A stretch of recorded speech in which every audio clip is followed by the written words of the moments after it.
This is the Good Neighbor Podcast, the place where local businesses and neighbors come together. Here's your host, Sophia Yvette. Welcome to the Good Neighbor Podcast. Are you in need of an environmental firm? Well, one may be closer than you think. Today, I have the pleasure of introducing your good neighbor, Shelley Hines with DCG Environmental. Shelley, how are you today? I'm doing great, Sophia. How are you? I am also doing great. Now, we are so excited today to learn all about you and your business. Can you start off by telling us just a little bit about your company? Sure. DCG Environmental is an environmental firm. We mostly focus on asbestos and mold. We can do a lot of environmental testing, but that's our mainstays. And we're in our 10th year of business this year. Wow, 10th year of business. Now, how did you originally get started in this industry, and where does your heart for it come from? It's actually my husband's career. He works on really big projects like the DFW airport, and on those big projects, they get laid off when they're done, and then they have to go find another big project to do. And about the third time that happened, I was like, why don't you just start your own company? And he's like, I don't really know how to do that. And I was just joking, but I'm like, I do. You could work for me.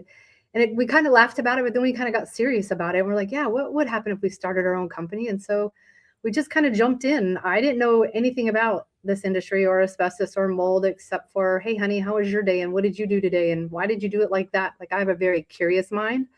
And so we did. We just jumped in about 10 years ago and started our own thing. And super grown fast. My heart in it comes from helping people. Like, a lot of people call panicked, if you will, or my favorite is you've Googled yourself into a frenzy.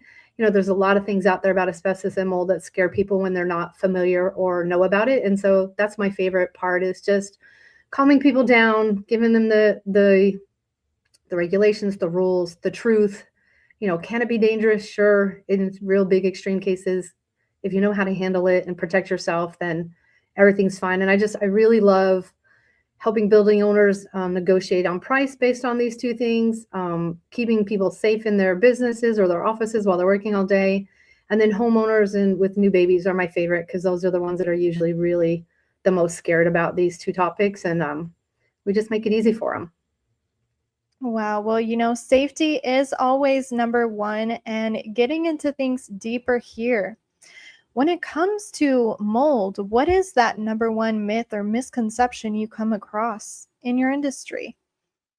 A lot of people think that it's, the lack of better terms, they think they're going to die tomorrow. They're going to get affected. They're going to be hurt. There's natural mold spores in the air everywhere. And so the best way to figure out, you know, do you have a big problem, a little problem, is to get testing done. We do one outside as a baseline. What is that natural mold spore level? And that changes by the day and by the hour. It can change by weather. It can change by atmosphere. If you live close to something, you know, that produces a lot of off-gassing or something like that, it's not always as bad as it seems. Although I'm not a doctor, so I don't give medical advice, but some people respond to it differently. A perfect example, my husband and I were in a hotel, and I kept telling him, I was like, there's mold in here. And this is before we even started our company. He's like, there's no mold in here. I'm like, yeah, there is. And so he started looking around, and he found by the door, the paper was peeling just a little bit, and behind it was all black. So there was a mold there. And he's like, how did you know that? I'm like, I can smell it. So obviously I was responding to that type of mold, and he wasn't. So it's very different for everybody. You might react to it. I might not. It's a case-by-case basis. And then depending upon how severely you react to it, or what type of mold is there, how long has it been there? You know, sometimes we go into buildings that have been sitting for years, and they're mold from the ground to the ceiling. Those are big extreme cases, right? Nobody's living there. It's an empty building. But we do come across, we had one client that left, and they left out of the country for a month and came back, and something had leaked in their house, and their whole house was covered in mold. So obviously they couldn't come move back in. There's a lot of times where you can't use, you know, maybe your kitchen or your bathroom. Then those are reasons not to be in the home while we're doing it. But for the most case, most people have a little mold underneath the kitchen sink, or, you know, behind the refrigerator for some reason, something leaked back there. Those are minor. Those are pretty easy to clean up. Those aren't reasons to move out. They come in and build a containment, is what it's called. It's like a big plastic bubble. and then they remove everything moldy inside that bubble. So all the yuck stays inside there, and they get it all cleaned up. We come back and make sure they've cleaned it all correctly. We give them clearance testing, making sure there's no mold left. Then they can remove that containment, and then the homeowner or building occupants can go back to normal everyday life. But that's probably the biggest one, is that it can get blown out of proportion really fast. And it can be very serious, and it can be very minor in both instances. So just depends. So, Shelley, are there any preventative services that you offer? For preventative services, I can give a lot of recommendations that building owners and homeowners can do themselves. A big one is make sure that you are diligent on changing that HVAC filter. Make sure you're changing that filter on a regular basis, at least every 3 months. If you're near construction at all, if maybe you're in a new home area and they're building, you'll want to change it every month. If you have 4 dogs like I do, you might want to change it more than every 3 months, depending upon what type of dog and how much they shed. But keeping that filter clean is a big one for any HVAC systems. And we see a lot of mold in the HVAC because they're not keeping it maintained. If it's out of balance, make sure you're getting that checked every year by your HVAC person that's staying in balance, because if it gets out of balance, then it produces either too much hot or too much cold for the space that it's in, and then it will condensate. And so that's, you'll start seeing drips on your vents. You'll see a lot of mold loves dust, so keep things clean. And that's where it grows the most, is in dust. It has to have a food source, so keeping things nice and tidy, keeping it clean. Asbestos, there's not a whole bunch prevention. It's either here or it's not. It's a great building material. It's fireproof, it's weatherproof. It's why all the old 1970s houses are still standing. And it's not dangerous until you disturb it. So for asbestos, there's not a lot of prevention. It's just a matter of once it's disturbed, that's when it can become dangerous. So making sure whether if you've got asbestos in your building or not prior to any demolition, renovation, or repair is really important. And we can help do that testing prior to those things to make sure that your building either has it or doesn't have it, so that you know how to handle it correctly if it does have it. Wow, Shelley, thank you for those tips on how to keep all of us and the listeners today safe. Now, we know marketing is the heart of every business, so let's switch gears for a second. Okay. Who are some of your target customers, and how do you attract them? We do a lot of networking and website, obviously. My biggest favorite and the most way that we've grown has been word of mouth.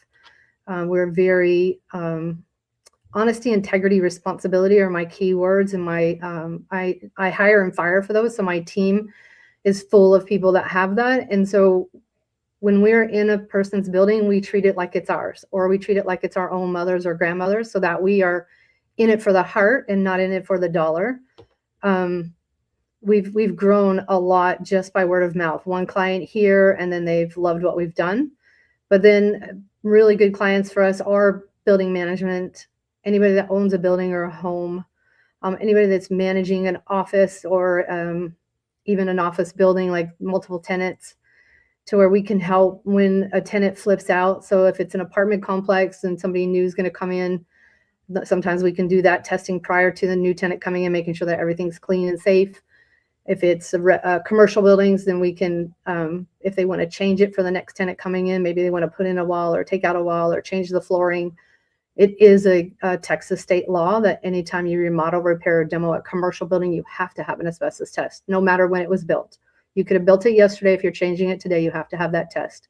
So anybody in the construction industry that does remodels or repairs, demo companies, of course, they are always taking down buildings, so they got to know whether it's there or not, if asbestos is present.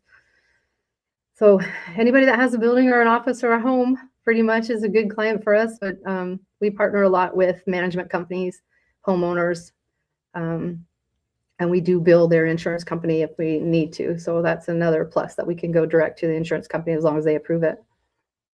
Wow, Shelley, so much great information for us today.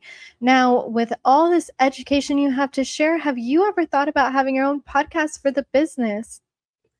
I haven't. I've been on a few different podcasts, commercial or construction related, but this is my first Good Neighbor podcast. I was really excited about the opportunity. I love what you're doing for your community.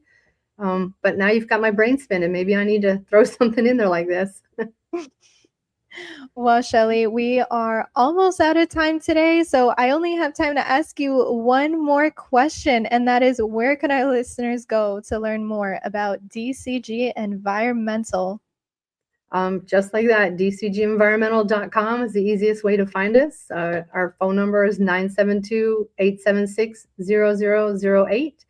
We're great at answering questions. If you just want to know something, if you've Googled and you want a backup or another opinion, we're happy to help.